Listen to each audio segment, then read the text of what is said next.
Takže čau lidi, já vás vítám u dnešního videa a jak jste si všimli na nových shorts už mám Vánoce. Tohle už jsem dělala na shorts, ale budeme vyzdobovat celý pokoj.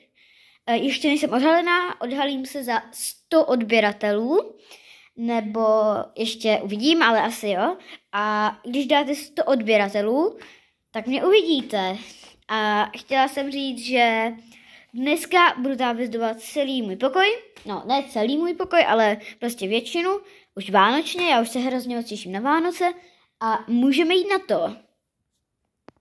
Takže přesunuli jsme se semka, to už já tady mám, takhle jako takový domečky, adventní kalendář. To já už tady mám hezky vyzdobeno. Mám tady hezky jako takový jako stín a tak. Ale já jsem chtěla jako to trošku víc vylepšit.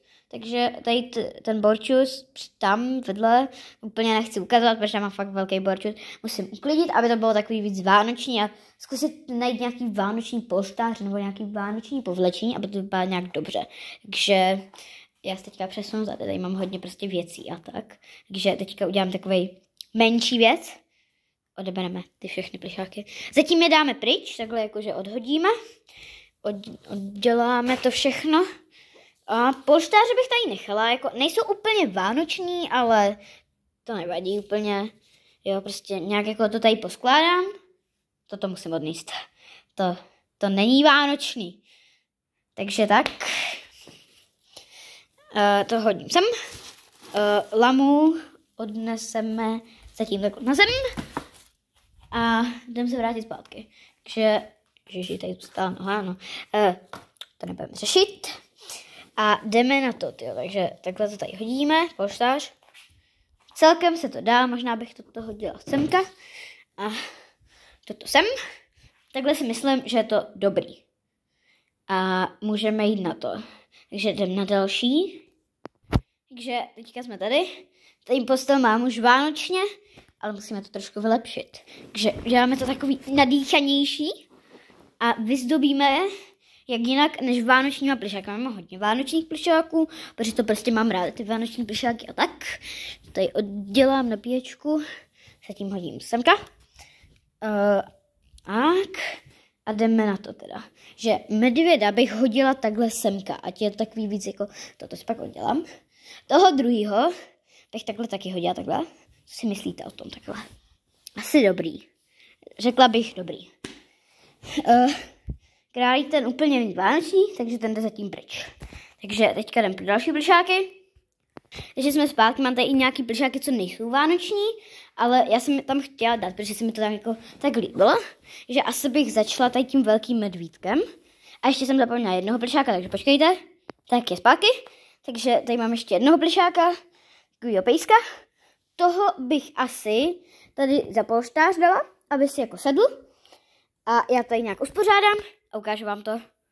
Tak, mám to asi hotový.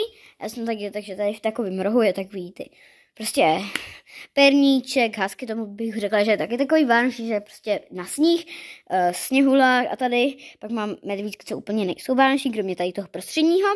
A můžeme jít teda na další. Další mám tady toto. Toto bych řekla, že ty světýlka se celkem dají.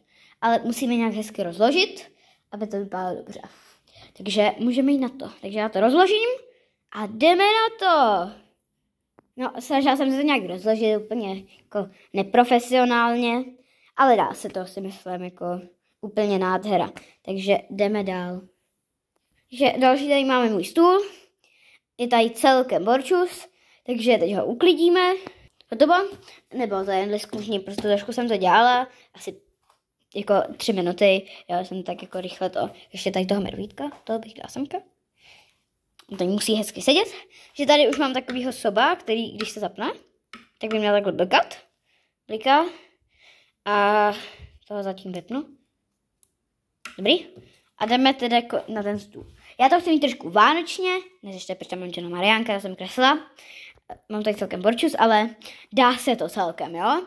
Když to řeknu. Takže teďka bych udělala, že tam dám nějaký ozdoby, které tady spadnou. No, máme to. Takže teďka to trošku složím, protože se mi to něco rozbilo. Dobrý, mám to. Tohle je na svíčku. Tady mám takovýho soba. A tady mám takovou prostě normální takovou tu tyčinku, takový to lízátko, co lízáte.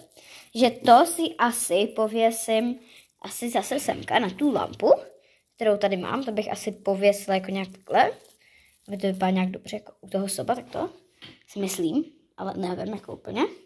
Tohle bych asi dala jako nějak takhle, bych si dám svíčku a bude tam hořet.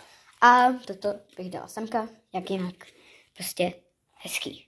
Takže ještě vám to ukážu. No, takže bych to asi měla. Tady mám to soba, tady mám tu svíčku a tady mám to pověšený. Jo, takže bych to asi měla. Takže teďka se můžeme vrhnout na další část. Jsme zpátky, máme to tu, tady polička. Takže tady už mám takovou vánoční svíčku, kterou bych dala asi takhle do prostřed a kolem toho bych ještě něco dala. Tady mám ještě jednu svíčku, tu asi dám takhle hezky za to a to asi nikdo nevšimne. Jo, prostě nechce se mi to uklízet. Musím se vám vyjádřit hezky. Takže teďka asi vezmu ještě nějaké věci, co mám a můžeme jít na to. Tak, mám tady nějaké věci. Mám tady takovýho svítícího soba, kterýho když tady takhle zapnu, tak by měl takhle hezky svítit, barevně. Úplně to nezaostřuje, ale to nevadí. Já teďka potřebuji vypnout a teďka mi to nejde. To nevadí, prostě ho vypnu pak. Ona tady bude hezky svítit, takhle zatím. Tady mám pak takovýho sněhuláka, co tady říká Vánoce, juchu. Ne, on tam něco píše, prostě Xmas. Určitě se těší na Vánoce. Toho bych dala asi takhle hezky do boku, aby to vypadalo jako dobře. A tady mám ještě jednoho, kterýho když zapnu, tak taky svítí úplně stejně.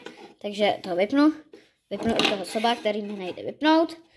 A asi bych to dal takhle jako prostě na bok, když prostě v noci, pak, no ne v noci, ale třeba večer to zapnu a budu to mít takhle hezky, no. To vypadá divně, to dám takhle k té svíčce asi. Vánoce přichází. No, to dám blíž. Nevypadá to vůbec hezky. Já nevím, jak bych to udělala, možná tady toto oddělám, protože to je takový divný, prostě divný, takže to oddělám a takže asi to nechám takto, bude dobrý, si myslím a asi jdem teda dál. Mysleli jste si, že to mám víc? Ne. V příštím videu, které asi netočím, bude buď druhý díl, nebo něco jiného. Buď si můžete, jestli budou zapnuté komentáře, což asi ne, buď napsat druhý díl, anebo napište, jak zabalit správně dárek. To bude buď bude druhý díl, vyzdobování, anebo bude jak správně zabalit dárek. Nebo prostě jak hezky zabalit dárek třeba různýma způsobama a tak. Takže já se dneska s váma loučím, určitě zanechte like a odběr. Jestli ho tam nemáš, tak ho tam dej. A já doufám, že se vám budou moje videa nově líbit. A čau!